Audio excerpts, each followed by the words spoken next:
C'est un set de tennis, c'est pas possible ce qu'on a vu là pour la demi-finale. Là.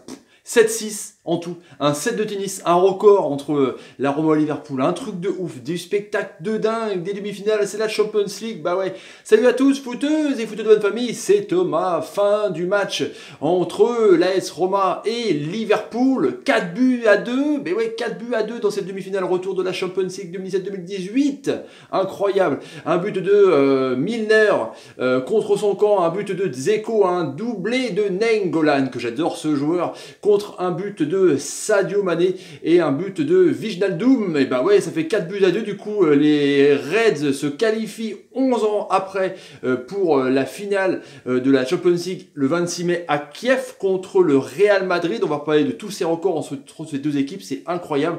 La Roma qui chute de peu du coup à un but, parce qu'il y a eu 5-2 à l'aller à Anfield, là il y a 4-2 à Olympico, donc il manquait un but et il y aurait eu peut-être prolongation. C'est un truc de dingue franchement sur cette demi-finale, j'ai du mal à m'en remettre encore une fois. En tout cas, on a notre deux confrontations entre la Liverpool et le Madrid, ça va être incroyable, ça va être à 200 à l'heure, c'est des équipes qui jouent le contre, ça va être spectaculaire. Moi je vous le dis, réponse au sondage justement sur le Real Madrid, vous êtes 54%, écoutez bien, 54% à dire que non, le Real Madrid ne va pas gagner sa 13e Ligue des Champions et sa 3e d'affilée. Vous êtes 54% à dire que non, donc vous êtes 46% à dire que oui, donc vous n'êtes pas confiant pour Madrid. Un petit sondage à la fin de la vidéo qui va concerner justement le vainqueur de ce soir. On vient sur ce match de dingue, donc 5-2 à l'aller. Donc il fallait que les Romains mettent 3 buts, ce qu'ils avaient fait au Barça. Les Romains qui sont clairement dans l'histoire aussi de ces compétitions parce qu'ils ont gagné 5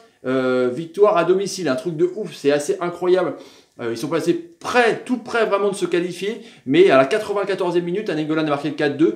Mais en tout cas, bravo les Romains, en tout cas, qui ont fait une remontada contre le Barça et qui, mine de rien, étaient encore en train de faire une deuxième remontada. Un truc de ouf. Donc ça a commencé tambour battant, c'est le cas de le dire, où la Roma a marqué son premier but, mais aidé par Milner. Milner, justement, c'est chelou parce que lui, justement, il a fait une bourde quand il a eu une frappe de ouf justement avec sa main à l'aller, du coup il a coûté un penalty et là il marque un but contre son camp, un but complètement débile où c'est Lovren c'est Cherraoui qui fait le bon travail, le pharaon, il fait un centre, ça tombe sur Lovren la met sur Milner qui catapulte dans les buts de Karius. 1-0, truc de ouf. Et après justement Nainggolan qui est l'artisan de la fin du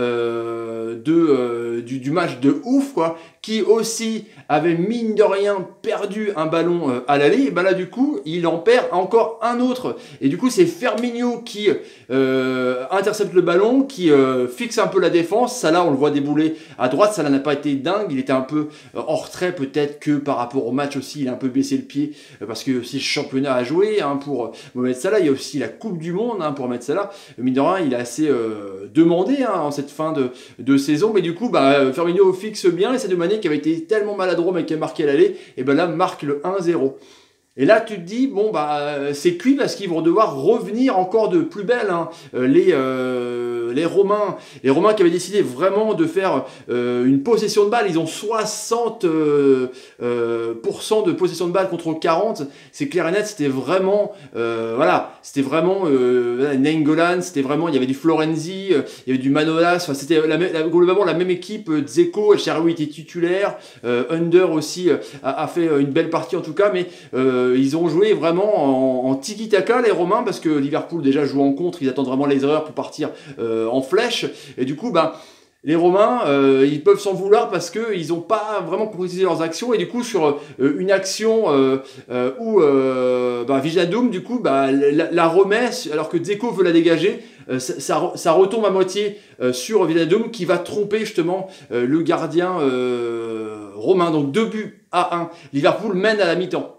Et là, tu te dis, c'est un peu compliqué parce que là, ça fait quand même un gros score. Hein. Ça fait quand même 7 à 3. Tu dis que c'est plié. 4 buts, c'est mort. Deuxième mi-temps, c'est reparti tambour battant. Et là, la Roma, on a senti vraiment que l'entraîneur a fait une espèce de discours de ouf Di Francesco dans le vestiaire, parce que là, ils étaient motivés comme jamais. On a vu un Nainggolan revigoré, on a vu un Nainggolan qui mettait du tampon de ouf. Wijnaldum, Anderson, Milner, le milieu de terrain romain, des Reds, pardon, était complètement bouffé justement par le milieu de terrain italien, excusez-moi. J'ai mal à me remettre des émotions, c'était un match de fou quand même, sans déconner, merde. Putain, vous rendez-vous compte quoi? On se tape de la Ligue 1 tous les week-ends et là... ça s'enflamme à chaque fois. Que va faire Marseille demain? Bref.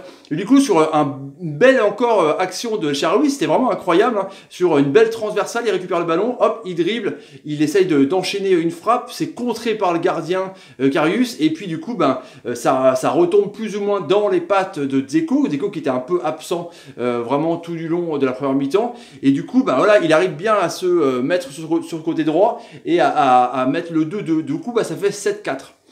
Il y a 3 buts. Bon, tout est possible, hein, tu me dis, hein, quand même, il reste du temps, il reste 30 minutes, quoi. Et du coup, là, ça a été vraiment attaque à tout va.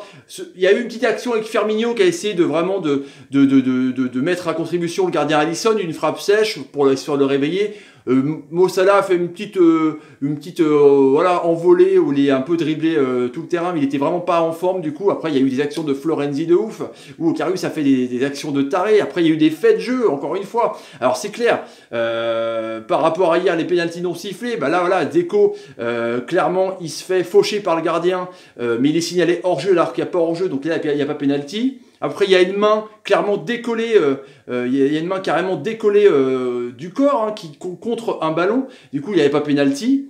Et quand tu vois le pénalty justement qui est sifflé à la 94e minute, 93e minute, où le mec il a la bras collée au corps, tu dis que les arbitres sont quand même chelous. Et il y a quand même un problème d'arbitrage, je sais pas. Moi, je suis contre la vidéo clairement parce que ça tue un peu la passion.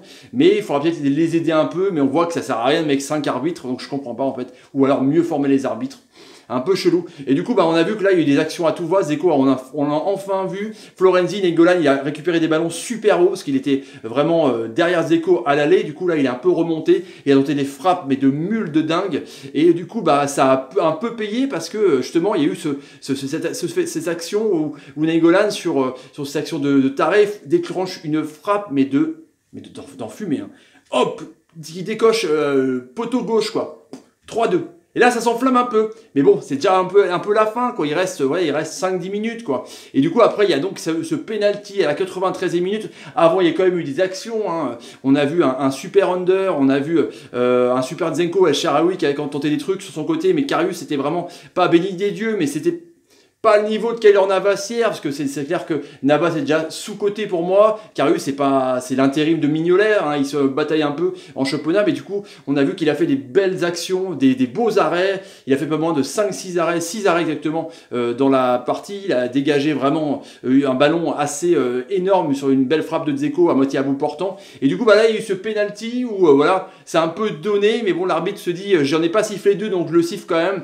Donc à la 93e minute, voilà, Nainggolan le transforme, 4-2. Et là, on le voit un peu, je sais pas, tu dis qu'il aurait pu avoir peut-être encore une action et demie, tu vois, il reste peut-être encore 1 minute 30 et puis il va pas chercher le ballon, il dit que c'est cuit alors qu'il fallait encore marquer un but, du coup, voilà, donc c'est fini, ça fait 7-6, la Roma gagne encore un match à domicile, Liverpool perd son match en se qualifiant, un peu la mère de Madrid qui ne gagne pas son match en se qualifiant contre la Juve, il avait perdu son match en se qualifiant, donc du coup c'est vrai que c'est des équipes qui sont pas en forme sur ces derniers matchs. En tout cas, c'est des équipes on sent qu'ils sont fatigués parce qu'ils vont à 1000 à l'heure quoi, avec leurs attaquants. Je pense à Arnold qui va super vite sur son côté aussi, qui a été complètement énorme. Les trois de devant, voilà, on a vu un Firmino qui était complètement cuit patate à la fin, un Salah qui était donc pas dans son match. Clairement, Sadio Mané a un peu repris le ton quoi. Un Anderson, Wijnaldum qui était intéressant. Wijnaldum, il est vraiment très très bon. Faudra qu'on en parle plus souvent de ce joueur. Voilà, une défense, Van Dijk et Lovren qui était pas mal. Lovren, c'est pas dingue parce que lui il s'entraîne jamais parce qu'il est vraiment en carton, il est vraiment blessé, il a du mal à tenir des matchs, donc il s'entraîne pas, donc il fait que les matchs, donc on va voir comment ça va se faire pour la finale qui va être vraiment incroyable. En tout cas, Liverpool sur les 12 matchs de Ligue des Champions, 40 buts, imaginez-vous, sans déconner. Donc c'est vraiment des grands d'Europe, hein. Madrid qui est en passe de peut-être gagner sa 13e Ligue des Champions, sa 3e d'affilée. Liverpool, qu'on a gagné 5, hein, qui se qualifie pour la 8e fois en Champions League avec donc un nul, parce que ça se finit au penalty, 2 défaites et 5 victoires. Donc c'est vraiment 2 grands d'Europe qui vont se qualifier. Je pense que c'est les 2 meilleurs qu'on aurait pu voir en tout cas dans cette compétition. Et du coup, c'est ce qui m'emmène à vous dire, les petits amis, bah ouais, c'est clair, à votre avis, le petit sondage, est-ce que Liverpool va battre Madrid? Est-ce que Liverpool va battre Madrid? Oui ou non, quoi? Voilà, on verra la réponse demain, parce que demain c'est Marseille. Et ouais, demain c'est Marseille, c'est décisif à Salzbourg. Et ben ouais, c'est clair et net. Allez les amis, si vous voulez vous abonner, voilà, c'est le soirée.